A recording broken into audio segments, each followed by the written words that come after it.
కేంద్రపాలిత ప్రాంతం లడాక్ అల్లర్లతో అట్టుడికిపోతోంది. లడాఖ్ను ప్రత్యేక రాష్ట్రంగా ఏర్పాటు చేయాలని యువత చేపట్టిన నిరసనలు హింసాత్మకంగా మారాయి. యువతను అదుపు చేసే క్రమంలో పోలీసులు, సిఆర్పీఎఫ్ బలగాలు, ఆందోళనకారుల మధ్య వివాదం చోటు చేసుకుంది. 4 ప్రాణాలు కోల్పోయారు. వందలాది మంది నిరసనకారులను అదుపులోకి తీసుకున్నారు. ఇంతకీ లడాక్ యువత ఎందుకు ఆందోళన చేస్తోంది? అశాంతి వెనుక ఉన్న వారి డిమాండ్లేంటి?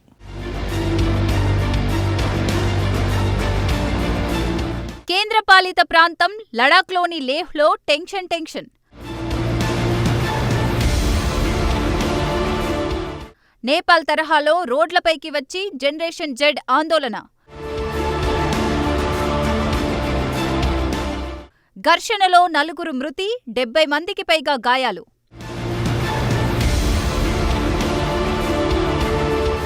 కేంద్రపాలిత ప్రాంతం లడాఖ్లో ఒక్కసారిగా నిప్పు రగిలింది. లడాఖ్కు తక్షణమే రాష్ట్ర హోదా కల్పించాలని, రాజ్యాంగంలోని 6వ షెడ్యూల్లో చేర్చి రాజ్యాంగపరమైన భద్రత కల్పించాలని డిమాండ్ చేస్తూ రాజధాని లేహ్లో జనం ఆందోళనకు దిగారు. ఈ సందర్భంగా హింస ప్రజ్వరిల్లింది. ఆందోళనకారులు నిరసన ప్రదర్శనలు నిర్వహించారు. బీజేపీ కార్యాలయానికి నిప్పు పెట్టారు. సిఆర్పీఎఫ్ వ్యాన్ సహా పలు వాహనాలను దహనం చేశారు. వీధుల్లో విధ్వంసం సృష్టించారు. ఇల్లు, దుకాణాలపై దాడులకు దిగారు. పోలీసులపై రాళ్లు రువ్వారు. వారిని చెదరగొట్టడానికి పోలీసులు బాష్పవాయువు ప్రయోగించారు. లాఠీలకు పనిచెప్పారు. ఈ ఘటనలో 4 మరణించారు. 90 మందికి పైగా గాయపడ్డారు. వీరిలో 10ల సంఖ్యలో పోలీసులు సైతం ఉన్నారు. ఈ సంఘటనలు లడాక్ ప్రజల దీర్ఘకాలిక డిమాండ్లను మరింత ఉద్గ్రహించాయి. అధికారులు లేహ్లో కర్ఫ్యూ విధించి భద్రతా బలగాలను మరింత బలోపేతం చేశారు. పరిస్థితి అదుపులోకి రాకపోవడంతో కేంద్ర ప్రభుత్వం లడాఖ్లో కర్ఫ్యూ విధించింది. 5 కంటే ఎక్కువ మంది గుమికూడొద్దని ఆదేశించింది. నిరసన ప్రదర్శనలు, ర్యాలీలకు అనుమతి లేదని, జనం ఇళ్ల నుంచి బయటకు రావద్దని స్పష్టం చేసింది. పోలీసుల కాల్పుల్లో 4 మరణించినట్లు ఆందోళనకారులు ఆరోపించారు. ఉద్దేశపూర్వకంగానే వారు కాల్పులు జరిపినట్లు మండిపడ్డారు. ఒకప్పుడు ఉమ్మడి జమ్మూ కాశ్మీర్ రాష్ట్రంలో అంతర్భాగమైన లడాక్ 2019 ఆగస్టు 5న ఆర్టికల్ 370 రద్దు తర్వాత కేంద్రపాలిత ప్రాంతంగా మారింది. దీంతో ఆ ప్రాంతం పూర్తిగా కేంద్ర ప్రభుత్వ నియంత్రణలోకి వచ్చింది. ఇక్కడ శాసనసభ కూడా లేదు. జమ్మూ కాశ్మీర్ నుంచి విడదీసి కేంద్రపాలిత ప్రాంతంగా మార్చడాన్ని అప్పట్లో లడాక్ ప్రజలు స్వాగతించారు. కానీ రాష్ట్ర హోదా కావాలన్న ఆకాంక్ష వారిలో ఇటీవల మొదలైంది.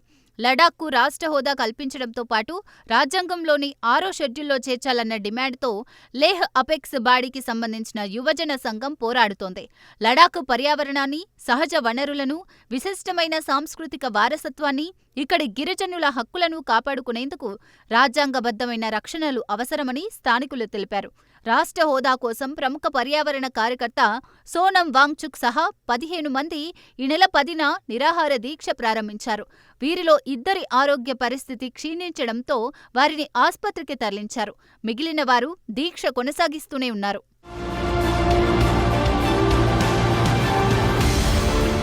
రాష్ట్ర హోదా విషయంలో కేంద్ర ప్రభుత్వం, లడాక్ ప్రతినిధుల మధ్య కొన్ని రోజులుగా చర్చలు జరుగుతున్నాయి. ఎల్ఏబీతో పాటు కార్గిల్ డెమోక్రటిక్ అలయన్స్ సభ్యులు ఈ చర్చల్లో పాల్గొంటున్నారు. అక్టోబర్ 6న మరో దఫా చర్చలు జరగాల్సి ఉంది. ఇంతలోనే హింస చోటు చేసుకోవడం చర్చనీయాంశంగా మారింది.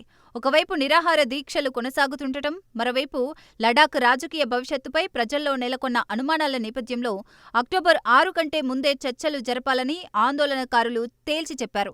రాష్ట్ర హోదా, 6వ షెడ్యూల్ను విస్తరించడం, లేహ్, కార్గిల్కు ప్రత్యేక లోక్సభ స్థానాలు, ఉద్యోగాల్లో రిజర్వేషన్లపై కేంద్రం తక్షణమే తమతో చర్చించాలని డిమాండ్ చేస్తూ లేహ్ అపెక్స్ బాడీ లేహ్ బంద్కు పిలుపునిచ్చింది. దాంతో వందలాది మంది యువత లేహ్కు తరలివచ్చారు. తొలుత బీజేపీ ఆఫీస్ వద్ద గుమికూడారు. ఆఫీస్కు నిప్పు పెట్టారు. ఫర్నిచర్ను దహనం చేశారు. అనంతరం పోలీస్ స్టేషన్పై రాళ్లు రువ్వడంతో హింస మొదలైంది.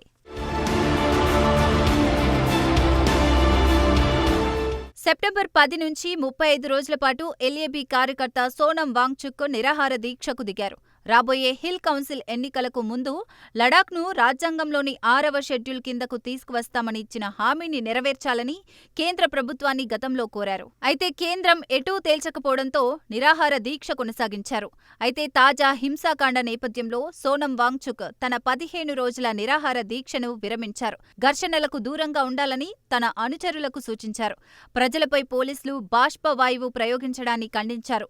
యువత ఆగ్రహవేశాలే లడాఖ్ ఉద్యమాన్ని ముందుకు నడిపిస్తున్నాయని వాంగ్చుక్ వెల్లడించారు. ఇది జెన్జెడ్ విప్లవమని అన్నారు.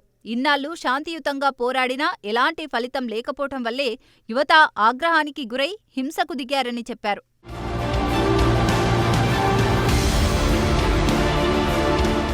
అయితే తాజా పరిణామాలపై జమ్మూ కాశ్మీర్ ముఖ్యమంత్రి ఒమర్ అబ్దుల్లా స్పందించారు. లడాఖ్కు రాష్ట్ర హోదా ఇస్తామని కేంద్రం హామీ ఇవ్వలేదని గుర్తు చేశారు. అయినప్పటికీ లడాఖ్ ప్రజలు హోదా కోసం పోరాడుతున్నారని చెప్పారు. వారి అభివృద్ధి కోసం ఎలాంటి చర్యలు తీసుకోకుండా కేంద్రం దగా చేసిందని, అందుకే రాష్ట్ర హోదా కోసం ఉద్యమిస్తున్నారని తెలిపారు.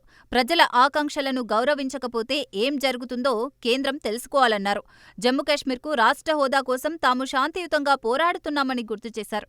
జమ్మూ కాశ్మీర్కు సాధ్యమైనంత త్వరగా కల్పించాల్సిందేనని ఒమర్ అబ్దుల్లా తేల్చి చెప్పారు. రాజ్యాంగంలోని 6వ షెడ్యూల్ కింద ఈశాన్య రాష్ట్రాలైన అస్సాం, మేఘాలయ, త్రిపుర, మిజోరంలో గిరిజనులకు ప్రత్యేక రక్షణలు లభిస్తున్నాయి. అటానమస్ జిల్లా కౌన్సిళ్ల ద్వారా స్వయం ప్రతిపత్తి దక్కుతోంది. భూములు, అడవులు, స్థానిక పాలనపై గిరిజనులే చట్టాలు చేసుకోవచ్చు. గిరిజనులు హక్కులు, సాంప్రదాయాలు, స్వయం పాలనను కాపాడేందుకు 6వ షెడ్యూల్ను రాజ్యాంగంలో చేర్చారు. లడాఖ్లో గిరిజనుల జనాభా ఏకంగా 97% ఉంది. తమ హక్కులు, స్వయం పాలన కోసం 6వ షెడ్యూల్లో చేర్చాలని లడాఖ్ ప్రజలు పట్టుబడుతున్నారు.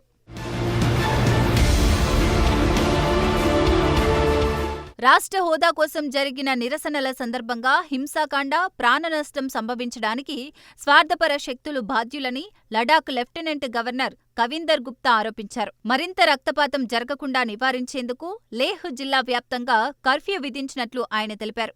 ముందు జాగ్రత్త చర్యగా కర్ఫ్యూ విధించామని, మృతుల కుటుంబాలకు సానుభూతి తెలియజేస్తున్నానని ఆయన తెలిపారు. మరిన్ని మరణాలు సంభవించకుండా నివారించేందుకు అవసరమైన అన్ని చర్యలు తీసుకుంటామని గుప్తా హామీ ఇచ్చారు. హింసను ఏ రూపంలోనూ సహించే ప్రసక్తి లేదని ఆయన చెప్పారు. అరాచక శక్తులను గుర్తించి కఠిన చర్యలు తీసుకోవాలని ఆయన పోలీసులు, జిల్లా యంత్రాంగాన్ని ఆదేశించారు. మరోవైపు లడాఖ్లో చోటు చేసుకున్న అల్లర్లపై కేంద్ర హోంశాఖ ప్రకటన విడుదల చేసింది. పర్యావరణవేత్త సోనం వాంగ్చుక్ ప్రకటనతోనే లేహ్లో హింసాత్మక ఘటనలు జరిగాయని తెలిపింది. సాయంత్రానికి పరిస్థితులు అదుపులోకి వచ్చాయని తెలిపింది.